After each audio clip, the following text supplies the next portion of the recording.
Once you have 60% enriched uranium, you've done 99% of all the steps, including some of the steps that Scott's talking about. You've done 99% of what you need to have weapons grade. That's just meaningless. Why does that mean? Well, as I've already established numerous times here, onto the JCPOA, they shipped out every bit of their enriched uranium stockpile. The French turned it into fuel rods and then shipped it back. That's the deal they're trying to get the U.S. back into, and we're obviously clearly willing to do. Again, the only reason they were enriching up to 60% was to... You're on the fastest route despite slower than usual traffic. You should reach your destination by 12:35. The Americans to go ahead and get back into the deal. And bad bet, it gave them an excuse to bomb based on the idea that people don't listen to him. Pretend that somehow that's 99% of the way to the bomb when you're including, yes, driving to the mine and mining it and converting it to yellow cake and all these other things. But you don't have a deliverable nuclear weapon, so you need a weapons grade uranium. And just to repeat, they have multiple bombs worth of the 60% enriched uranium, which again is 99% steps you need to take for weapons grade. So they're very close to weapons grade. It's 1% more than they need to do to enrich to weapons grade. The second aspect of a deliverable nuclear weapon is obviously delivery vehicle, and those are the missiles. And incredible sources. Iran has got the largest missile infantry in the Middle East, 3,000 missiles before the war began, and these ballistic missiles, 2,000 capable of reaching Israel. So there's no doubt that Iran has the ability, once they have weapons grade uranium and a warhead, to fix that to a missile and deliver that. Certainly hit Israel, hit Southern Europe.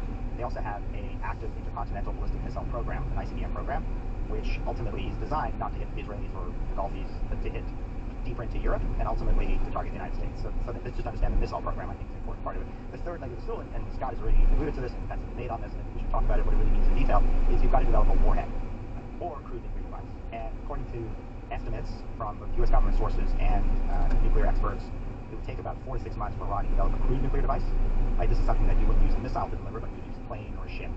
And it would take somewhere in the neighborhood of about a year and a half to deliver or to develop a warhead, and that's to affix to the missile. So the three legs of the nuclear stool, right there. Turn left onto Harlem Avenue. Weapons grade uranium, the missiles to deliver it, and the warhead. So I just want to sort of define terms. Like when we're having this big debate, your listeners kind of understand what we're talking about. If I can jump in here on this point too, and I'll turn it back over to you, but I actually have a bit of a correction to make for anyone who's seen me on Pierce Morgan or Sagar and Crystal. I actually oversimplified and made a mistake. I've been off the Iran nuclear beat for a little while, doing other things, and so I'd like to take this opportunity to clarify. I'm going to try to clarify with them on their shows too.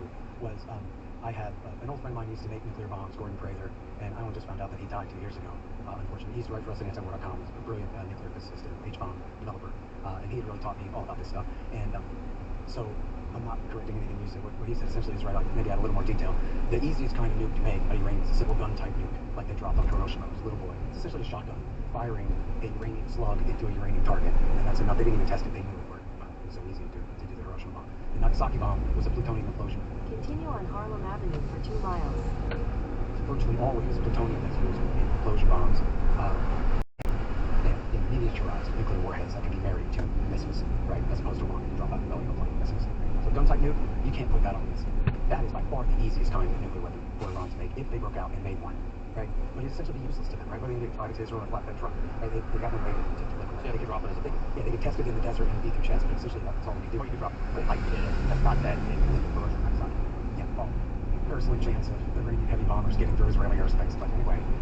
But to make an implosion bomb, they would have to do years of experiments, unless the Chinese or the Russians just gave them the software or gave them the finished blueprints or something. There's no indication that whatsoever. The only people who gave them blueprints for a nuclear bomb was the CIA. Remember Operation Merlin? They just changed one little thing and gave them a nuclear bomb blueprint. The Iranians didn't take the bait. The blueprints were given, just to clarify, it's just interesting, just in terms of the history of proliferation. So Iran's initial nuclear program, right, which is built on the centrifuge that Scott and I have been talking about, that was actually given to the designs of that were given to them by A.Q. Khan, who's really the father of the Pakistan nuclear program. And he actually stole those designs from the Dutch and handed it to the Iranians. He also handed it to the North Koreans and the Libyans and others. So they were able to illicitly acquire this technology, at least the blueprints for this technology, from the father of the Pakistani bomb. So I think that's an interesting point. But if you don't mind, as I said earlier, because Bill Clinton clamped down on the Chinese and wouldn't let them sell, or anyone else wouldn't let them sell light water reactors. So then they went to A.Q. Khan and bought the stuff on the black market. And they obviously bought heavy water reactors from the Russians, which they've been using for electricity. I want to just get to the second thing I think is just important for listeners to know, and I want to get to JCPOA. I was in the middle of saying, though, when you're trying to make a uranium implosion bomb or a plutonium implosion bomb, it's a much more difficult task than putting together a gun-type nuke. It takes an extraordinary amount of testing, and that's why he repeated, probably unknowingly, some false propaganda about Iran having this advanced testing facility. I think he was implying, correct me if I'm wrong, I'm pretty sure you were implying at Parchin that they were testing these implosion systems. That's completely false. It's completely false. What they were testing, what they were doing at Parchin with that implosion chamber was making nanodiamonds, and the scientist in charge of it was a Ukrainian who had studied in the Soviet Union at this military university. They said, oh, see, they study nuclear stuff there. But that wasn't his specialty. His name was Danilenko, and he was a specialist in making nanodiamonds. And that facility was vouched by Robert Kelly in the Christian Science Monitor, told Scott Peterson science monitor that stuff was nonsense. That facility, that implosion chamber, could not be used for testing an implosion system for nuclear weapons. And I know from Dr. Fraser telling me that when the Americans were doing this, and the Russians too, they test all their implosion systems outside. You have to do it over and over and over again with lead instead of uranium in the core. And you take all this high-speed X-ray film and thing, and it's this huge and drawn-out and incredibly complicated engineering process. And this is probably why the week before the war, the CIA said, not only do we think that they're a year away from having enough nuclear material to make one bomb, we think they're 3 years away from having a finished warhead. That must have been assuming that they would try to make an implosion system that would put on, in other words, miniaturized and put on a missile, as opposed to, in other words, skipping a gun-type nuke that would be useless to them. So it's very important to understand then that if they have uranium route to the bomb, if they withdraw from the treaty and kick out the IAEA inspectors and announce that now we're making nuclear bombs, they can either, one, race to a gun-type nuke that's essentially useless to them, or they can take their ponderous ass time trying to figure out how to make an implosion system. First off, glad Scott knows what's going on at Departure, because the IAEA doesn't. They can ask these Iranians. That's not true. The Iranians told the IAEA, you can inspect any 5 out of 10 facilities here. Go ahead, and they did, and found nothing. Then they made up the lies about the implosion chamber later, and the IAEA, again, Robert Kelly is the American IAEA guy, debunked that in the Crystal Science Monitor. So I want to just put it out there for your listeners. They should just Google Ahmad, A-M-A-D program, and they should learn about the Ahmad program. It's detailed in U.S. government documents. Experts in Iran's nuclear program, including David Albright, who actually saw the archive, went in there with a whole book on it. And there's a lot of detail about how Iran had an active nuclear weapons program called Ahmad to build 5 nuclear weapons. But I want to get to the JCPOA, because I actually think it's an interesting discussion for Scott and I to have, because I think there's things that we agree on there and things that we disagree on. And so this is a 2015 nuclear deal. The Obama reachers negotiated painstakingly over 2 years between 2013 and 2015. But it follows the interim agreement that the United States negotiated at the time. And it's in that interim agreement in 2013 where the United States, for the first time, actually gives Iran the right to enrich uranium. There were 5 UN Security Council resolutions passed with support of Russia and China. It said Iran should have no enrichment capability and no plutonium reprocessing capability because of the fears that Iran would turn that into a nuclear weapons program. But 2013, they give that up. 2015, we reach the JCPOA. And under the JCPOA, Iran is allowed to retain enrichment capability and reprocessing capability, but over time. So Scott mentioned these sunsets. Just want your listeners to understand what these sunsets are. Essentially, the restrictions that are placed on Iran's nuclear program, and then there's some really serious restrictions placed on it, especially in the short term. Scott's right. The enriched material has to be shipped down, not to the French, but to the Russians. And there's restrictions on Iran's ability to operate these facilities in the times of Bordeaux. They're not closed. They still remain open, but there are restrictions on what they can do with it. There's also restrictions on Iran's ability to test and install advanced centrifuges. Now, the reason we want an advanced centrifuge rather than the first-generation centrifuge that A.Q. Khan, the father of Pakistan's nuclear bomb, gave to the Iranians is you need a smaller number of these centrifuges to produce weapons-grade uranium. It's smaller, right, because these are the high, right? Put them in clandestine facilities without this large enrichment centrifuge equipment. So there's restrictions on this advanced centrifuge R&D. And Iran gets significant sanctions relief as part of this. But the whole assumption here, from both an Iranian and American perspective, is these restrictions are going to sunset. They're going to disappear over time. In fact, 2025 is the year where some significant restrictions on Iran's capabilities begin to sunset, and all of them are effectively gone by 2031. As in 2031, Iran can emerge with an industrial size enrichment capability. They can emerge with advanced centrifuges that they can install in as many enrichment facilities as they want to build. And Iran can enrich to higher and higher levels. So they can go from 3.67 to 20%. They can go to 60%. There's nothing in the JCPOA that actually prohibits them from going to 90% enrichment. And I think at the time, the Obama administration's theory of the case was, yeah, sure, in 15 years' time, we'll stop. Hopefully it'll be a different government in Iran, and maybe we can renegotiate a different agreement with that government that will extend the sunset. So that's the JCPOA. The reason that critics of the JCPOA, and I was one of them, we objected to the deal, is not because it didn't have some short-term temporary restrictions that were useful, but that if you got it wrong, and it was the same regime in power for 15 years, that regime could emerge with this huge nuclear program, with the capabilities to develop nuclear weapons in these multiple hardened sites. Iran, we estimated, would have $1 trillion in sanctions relief over that 15-year period. And if you got it wrong that it was the same regime in power as it had been in power in 2015, then you had some difficulties. I just wanted to lay out the case against the JCPOA. Now, the Steelman, Scott's argument, I think there's a legitimate argument, because I didn't support the withdrawal from the because Trump was here in 2018. I did a similar version of what Scott was suggesting, because I thought that the United States should negotiate with the Europeans, the French, the Germans, and the UK, who were part of the original deal, extend the sunsets as an agreement between the United States and Europe, and then collectively go to the Iranians and say, let's renegotiate this agreement, extend the sunsets. If you don't want a nuclear weapons program, then you should agree that you don't need these capabilities, and let's extend the sunsets for 15, 20, 30 years. Somebody give me a screenshot of this. There you go. Agreement. There we go. That makes my heart. And I think the Ayatollah would want it. So I'm not sure if you would have, but that's a little bit of history. I think it's just useful for the viewers to know, again, the context, especially when Scott and I agree. Yeah. So a process was begun by the Trump administration. Trump appointed Secretary Pompeo actually appointed Brian Hook, who's the Iran envoy, and he began a process of talking to the Europeans. Now, the Europeans actually rejected this idea. And so at some point, Trump said, look, if the Europeans aren't prepared to get outside, then I'm out of the deal. If you're interested, like, talk about why he thought we should have stayed in the deal, because it gave us important restrictions in the short term, certain leverage. But Trump decides to withdraw from that agreement because he recognizes that the fatal flaw of the fatal flaws in the rig, or why giving them any original capability, especially at an industrial size within 15 years. And two, are these nonsense, as Scott said, under which these restrictions are going to go away, and Iran's going to end up with a massive nuclear program. I think that's just important. We can talk about the JCPOA, the process, and everything else if you're interested. I'd like to go ahead quickly and push the FBI and the CIA framing Trump for treason with Russia and pushing the Russiagate hoax. I'm trying to agree with my friend, because what it is that completely ruined Donald Trump's ability to engage in real diplomacy with Russia for his entire first term, certainly for the first 3 years of it. It was completely ended up. It was terrible. In 800 feet, turn right onto the I-290 East ramp. Well aware for the future, now our past and current history of Ukraine, as well as for this deal too. Why couldn't Trump pick up the phone? I don't know the details here, but I'll take his word for it that the British and the French and the Germans weren't being nice to Trump. They didn't like him. They didn't want to do it. Why couldn't he pick up the phone and say, hey, Google, I need you to call the Ayatollah? Turn right onto the I-290 East ramp. Tell him, hey, you'd like to see him with these sunsets too, and this and that. Why? Because they framed him for treason, so he was completely unable to engage in real diplomacy with Russia. That he'd agree with me on it. So, next, can I just say one thing interesting? And again, I think it's going to be a later topic, and so In 1,000 feet, merge onto I-290 East. I'll get a statement, but I think let's put it on the table. I absolutely agree with Scott. I mean, I think it was a travesty that the accusations against Donald Trump is Russian. I mean, completely debunked. But I think it's presidency or two disasters. I agree with Scott. The idea that you would accuse the President of the United States of being a foreign agent for Vladimir Putin. Continue for 9 miles.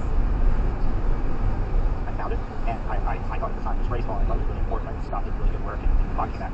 I would say that just a couple days ago, I was watching a podcast, and Scott was on, and he accused Trump of being an agent for Netanyahu and for the government. So I think, again, the accusations of the President of the United States is a foreign agent for some foreign government. I think we should just put all of that aside in any discussion, and just say President Trump makes his own decisions, whether we agree with them or agree with them. He's not working for the FSB, and he's not working for Mossad. President Trump makes his own decisions based on American national security. I was making a point. That's that Berman making a point. What he did, in fact, you Google this one, it's already exactly how many hundreds of millions of dollars that he took from Sheldon Adelson and William Adelson, who are Americans, by the way. Who are Americans? So Sheldon Adelson said his only regret was that he served in the American army instead of the IDF, and said America should nuke Iran in order to get them to give up their nuclear weapons. He said, I have one issue, one, Israel. And they gave Trump hundreds of millions of dollars over 3 campaigns. That's not just a cheese. I really hope you'll think of me in the future. Scott, first of all, a couple things. For one, there's a lot of people that President Trump and President influence. I believe that Trump is an American who makes his own decisions. Let's, for the purpose of this conversation, just focus on that and see what are the right decisions and what are the wrong decisions. And I wonder what decisions I could get him make if I gave him hundreds of millions of dollars. me personally, you couldn't get in. It doesn't matter. I couldn't even get you. I couldn't get you dropped in on the ramp on the button. You cannot control the decisions. It's the American system. That's how it works. It's money, right? We can go down that. Same if we're talking about Archer Daniels Midland Company throwing hundreds of millions of dollars around. They get policies based on their hundreds of millions of dollars. This week you'll get free, right? Correct. I think you're right. I think Elon Musk spent $21 million to help Trump get elected. Obviously, a number of philanthropists. I think clearly his son, John Jr., has had a lot of influence to get elected to these positions. The Pentagon, NBC, Tucker, also have influence. So I think, as you said, he surrounds himself with people with certain ideas, ideologies, policies. The president makes his own decisions. I just want to touch on just one thing, because I don't want to leave this alone. Just out of respect for the victims of the Iran-backed terrorist and hostage-taking assassination since 1979. This is the regime that took hostages in 79. Took mass hostages. Scott says, 83 was really the only thing that happened. It throws out a lot of information. Certainly some pretty breathtaking accusations. These rapists knew about this, and that Americans saw that this was an accusation. There are police reported ahead.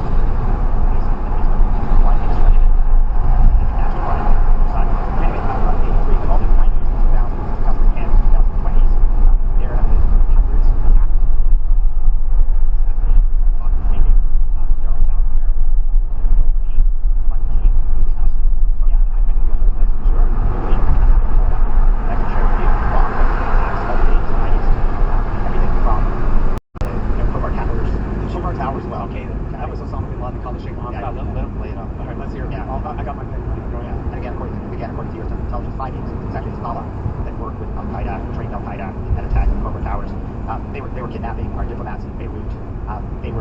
They launched attacks against our soldiers while in Iraq. That's not how debunk that. No, I don't. Well, you say you debunked it. You just made your claim. But those were Iran-backed militias, backed by Qasem Soleimani, who Scott referred to, who's the commander of the RGC Quds Force, who supplied them with those IEDs or those EFPs, actually explosive. Well, again, this has been all confirmed by. Why don't you search Alyssa Rubin, New York Times, EFP factory? You can look at the Christian Science Monitor for Operation Eagle Claw, where they found these things. It's easy to find in my book. You can click right to soda straws and EFPs, and you see where I have all my citations for the solid dozen American newspaper reporters who were vetted with American soldiers who found these factories in Iraqi Shiistan, okay, with Iraqi Arabs working the machines, not Iran. So I'd like your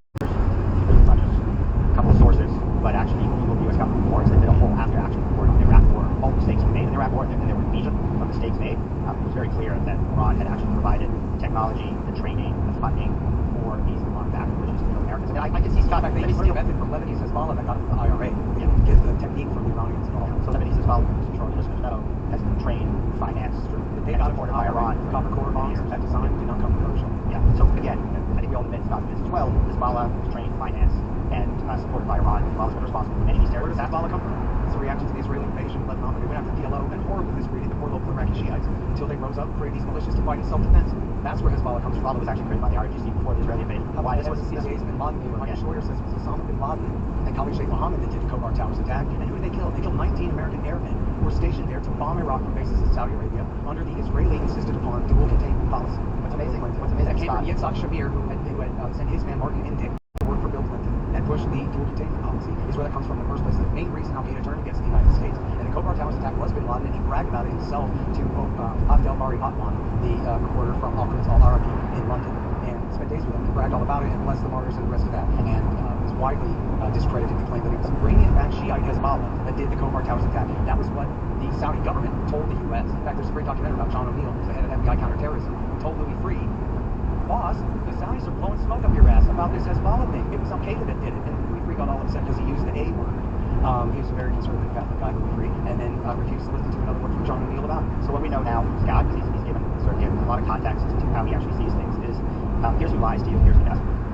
U.S. government lies to you, Israeli government lies to you. The Israelis clearly lie to you, the Daesh bunch. Saudis lie to you. But you know who doesn't lie to you, actually? Hezbollah doesn't lie to you. Al-Qaeda doesn't lie to you. It's like Al Qaeda. And the Ayatollah, or of Iran. I cited Michael Schroyer, the chief of the CIA's bin Laden. So make it right here. The Iranians think Hezbollah. The Iranians. Is that straight up? I hear you, but you're wrong. But please, just honestly, it's not about the content, but honestly. How come you're not saying that? Isn't that weird that you just said he trusts Hezbollah, even though he did the same thing on hosting Hezbollah? I'm not calling out the content. I'm calling out the interruptions. He hasn't interrupted you. It's great. And I'm loving the back and forth. It's great. It's just a little less talking about each other. Yeah. So I mean, again, the sort of view of the regime in Iran, and I think Scott wisely said at the beginning of this discussion, like, what did you say? I don't have any love for the Ayatollah. I'm a Texan. I don't have any love for the Ayatollah in Iran. And yet, despite the fact Scott doesn't have love for the Ayatollah, and I agree with him, and he's being sincere. In every discussion that we've had on every topic, it's always about everyone's lying except the Ayatollah in Iran. He's not lying about having a nuclear weapons program. He didn't actually support all of these terrorist organizations that he founded, financed, and supported to kill Americans. Like it wasn't the Ayatollah in Iran. He's not lying about his deception campaign against the United States. He's not lying about negotiations with the Americans, as Americans all the time. So he's presented all the time, Scott's conception here, as a sincere actor who doesn't want to develop nuclear weapons, who doesn't actually want to kill Americans. He's just always a victim. American Israeli aggressor. I think it's an interesting conception. I think let's talk about it. And I'm fascinated by the conception because it's very contrary to mine. Obviously, it's very contrary to I think decades of overwhelming evidence that the Islamic republics stood north of the United States since 1979.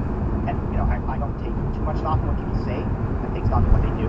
So death to America, death to Israel can just be a slogan. It can be just propaganda. But when it's actually operationalized, then you start to ask, well, maybe it's not just propaganda. Maybe it's intention operationalizing the capabilities.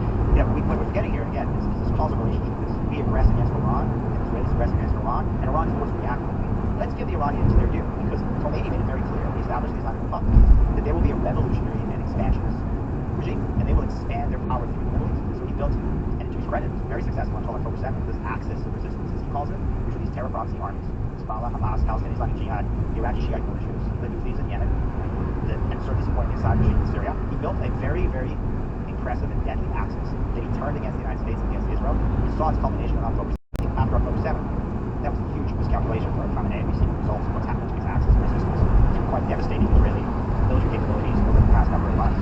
But he has an ideology, and I think where I agree with Scott is I'm not sure Khamenei would actually use a nuclear weapon against Israel and the United States, because I don't think Khamenei is suicidal.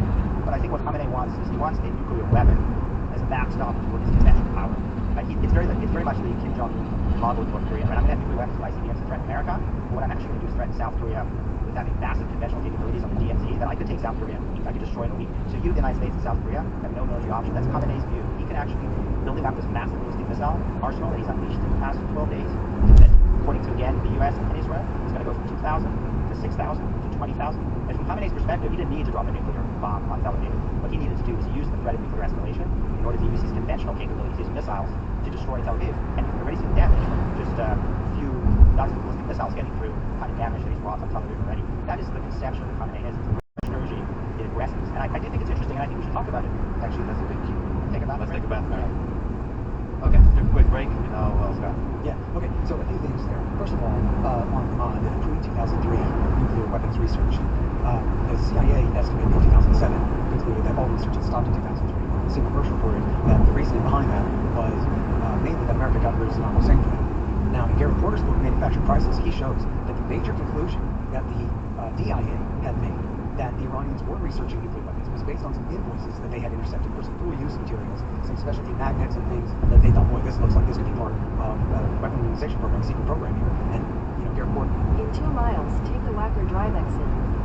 great critic of all of these policies and claims, says, hey, this was a good faith misunderstanding by the DIA. They were doing it done. It turned out the IAEA didn't America gave them information. The IAEA went and verified, oh, there's the magnet, and there's this, and there's that, and all those dual-use items actually were being used for civilian purposes. And so then, as Gareth writes in his book, the only real reason that the NIE said that they even had a program from 2003 was essentially because they didn't want to dispute their last mistaken conclusion. So they said, okay, well, that was right up until then, and that was when that changed. And the other half of the reason for accepting that there ever was a nuclear weapons research program in the country before 2003 was the smoking laptop.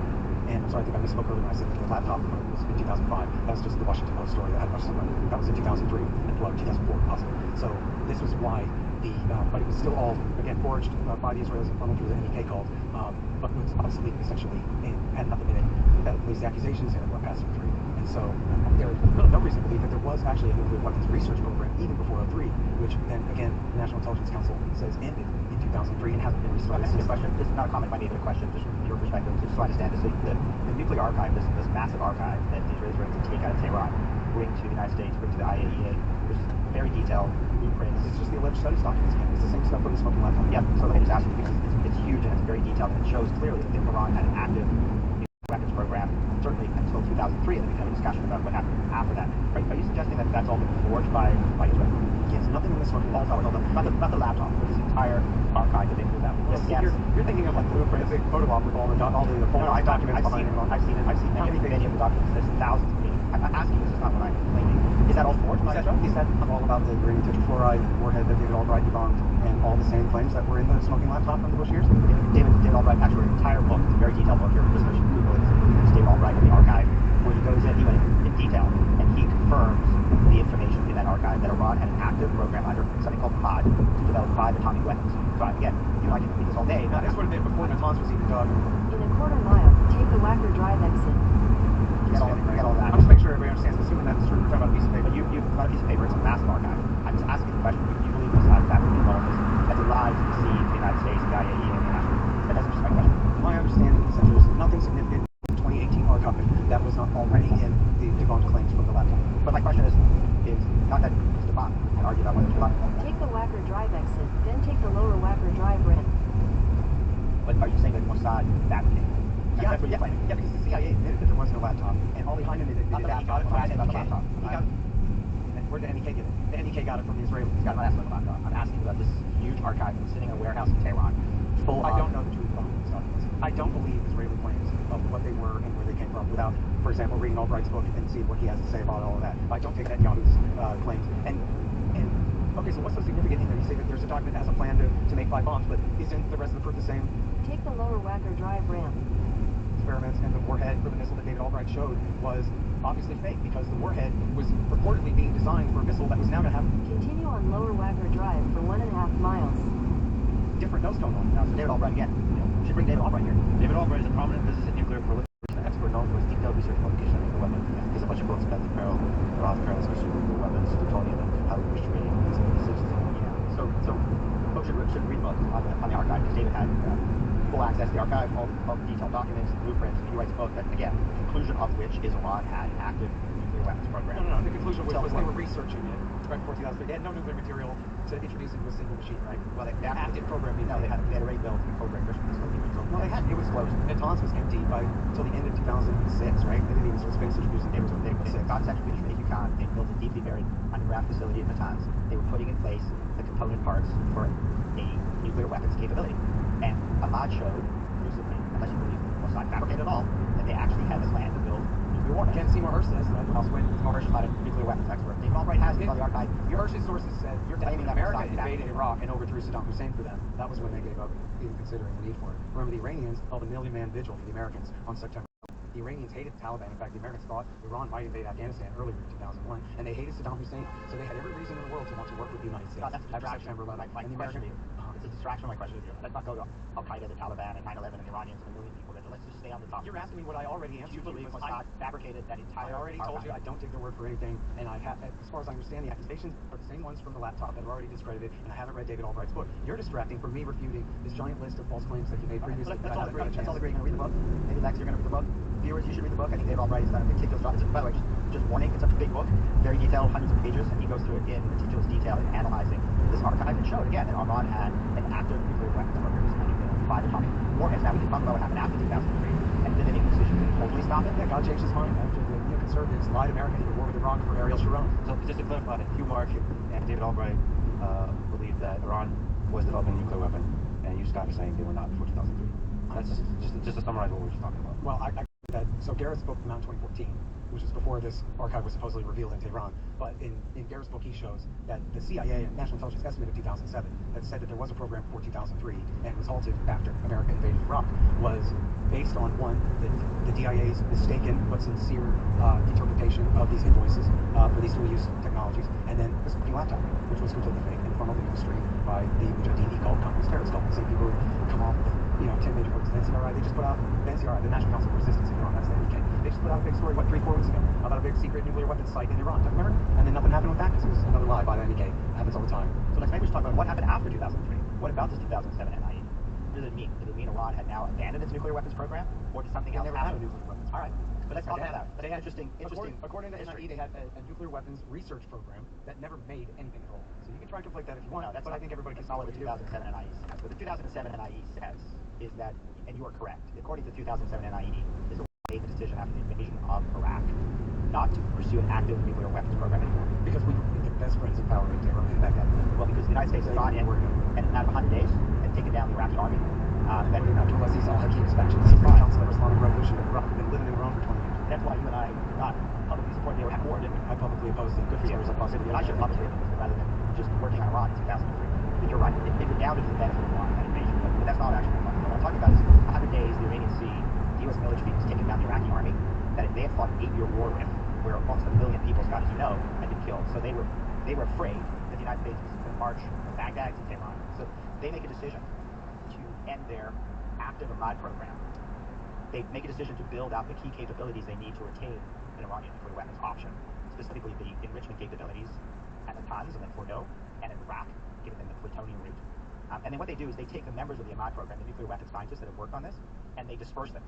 So they're now no longer a formal weapons program. They're put in a number of different research centers and universities. And Mohsen Fakhrizadeh, who you mentioned earlier, who's in some respects, I wouldn't call him the Oppenheimer of the Iranian nuclear weapons program. He's more like, who was in the Oppenheimer movie, Leslie Grove, the guy who was actually responsible for the organization and the training, recruitment, the guy that actually ran the program as opposed to Oppenheimer, this really nuclear physicist.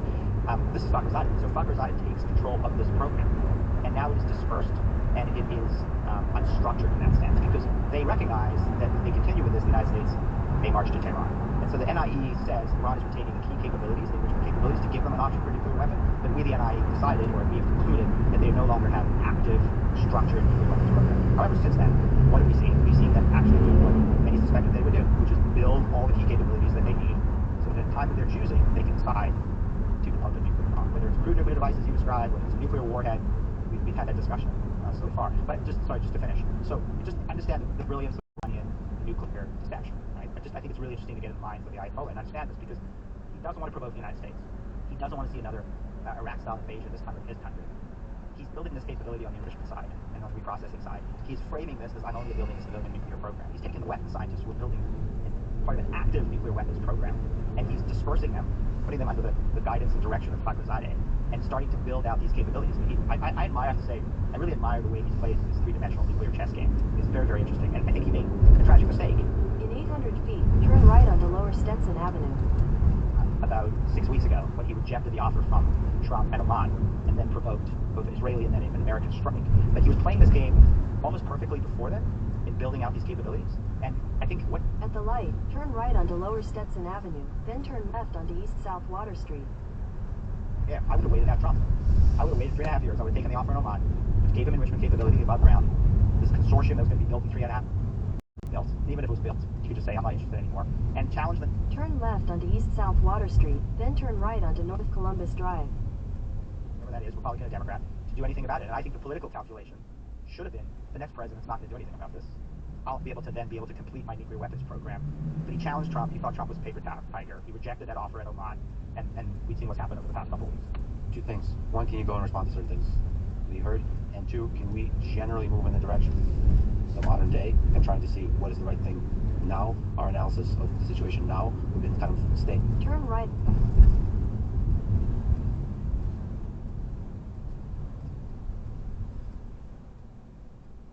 Hello गाडी चालवायला अच्छा ठीक आहे जाऊन ये 10 मिनिटात 15 मिनिटात पोहोचणार घरी हा ठीक आहे आरामात जा सावकाश जा काय प्रॉब्लेम नाही असंच फोन केलं हा ठीक आहे चल सावकाश जा okay bye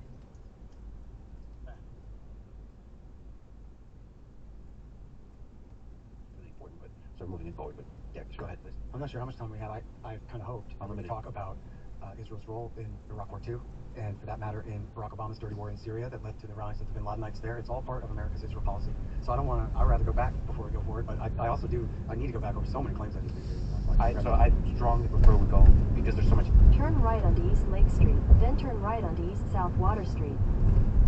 There's not enough hours. We should take certain moments in history that instruct the modern day. So let's not get lost in it, okay? Sure. This is such a fascinating conversation. Although we talked about, the JCPOA and the time between then and now, like quite a bit already too. So we'll be going back over some. Well, no, I mean modern day. I don't mean just this week. I mean like this Yeah, week. okay. A lot of stuff happened this week, and a lot of stuff will happen next week. And we never know like At the light, turn right onto East Randolph Street. is going to happen. What is the worst case? What is the best case? Should we be freaking out? What do we need to understand about that? That's all. All right. So there's a lot of things to address here. So first of all, something that me and Mr. Dubowitz agree about, Mark, something that Mark and I agree about is that there actually is not a threat of an aggression by Iran. In a quarter mile, turn left to stay on North Harbor Service Drive. I'm grateful to hear him say it is honest. I, advise you, or you may be unfamiliar with this, but I can tell you, anyone in America who drives for a living and listens to AM radio have heard claims that Iran was making nuclear weapons probably 50,000 times in the last 25 years. Over and over and over again we hear this propaganda. They still don't have a single atom bomb. The reason why they haven't been able to cobble together an atom bomb in this 1940s technology is because they have not tried to. Okay, so people can, just essentially flog this dead horse, pretend there's a threat. Oh, he's going to break out any day now. But here's the thing about that. As the Ayatollah well knows, George W. Bush, Barack Obama, Donald Trump, Joe Biden, and now Trump have all vowed, with all sincerity, that they would bomb Iran off the face of the earth if they attempted to break out and make a nuclear weapon. Hillary Clinton, when she ran, said they'd be obliterated from the face of the earth. Barack Obama did an interview with Jeffrey Goldberg in The Atlantic in 2012 called As President, I Don't Bluff. And essentially the interview was him begging Jeffrey Goldberg to explain to the Israelis that he really, really, really, really needs it. That he's trying to negotiate. If the Ayatollah breaks out for a nuke, I'll nuke him if I have to. No, they never said that. He didn't say that, but the implication was... By the way, no U.S. president ever said they're going to obliterate Iran. He was president. Hillary Clinton did. All options are on the table. Anyone can Google her work. She was never our No, president. I said she was running for president. Yeah, but she was never our president. But no U.S. president ever said they'd obliterate Iran. Nobody ever said they'd drop a nuke on Iran. The implication was clear under W. Bush,